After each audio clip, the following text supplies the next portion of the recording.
My name is John Hare, and today is Remembrance Day. And what Remembrance Day is a time for Canadians and actually people around the world in Commonwealth countries to remember those that gave their lives so we could have freedom. And what a lot of people don't realize is that Remembrance Day is based on the ending of the First World War. And basically that was the 11th hour of the 11th day of the 11th month in 1918. And I have an interesting story. So now, when you think about the veterans from that war, I mean, obviously, if they were in the war ended in 1918, those guys would have been born probably in the last century, 18-something. But I had the good fortune, if you can believe it, when I was growing up in Montreal, in the West Island, Montreal, they used to have taverns. And I was a young guy, and we obviously did some things we probably shouldn't have been doing, but we used to go to the taverns in West Island, Montreal.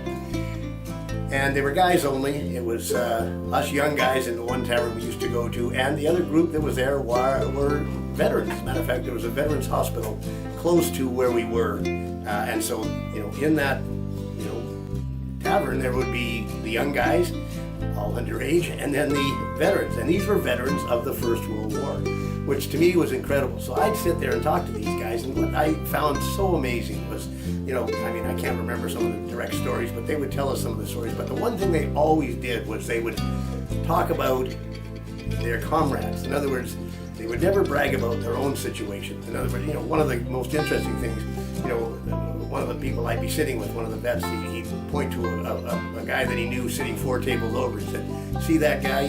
He saved my life."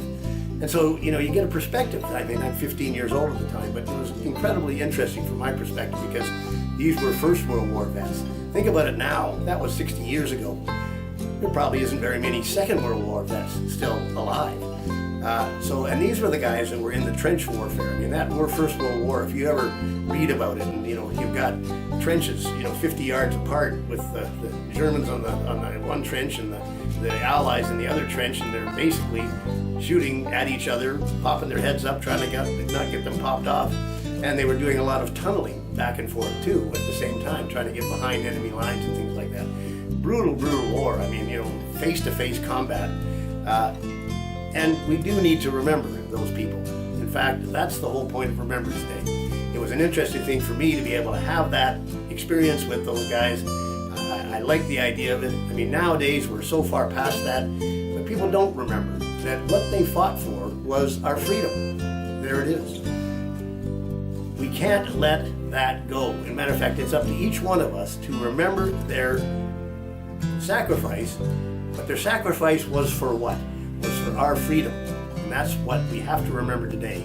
And I'm just going to briefly touch on it. Just last week, our freedoms were completely hammered by what went on out in Edgewood, BC, with some ostriches that were killed by our not-so-free Canadian government. I won't say any more about that. Remembrance Day is something to remember. Why they fought was for our freedom. We are the only people that can make sure that we can continue maintaining that freedom. Thanks for listening. Fix yourself.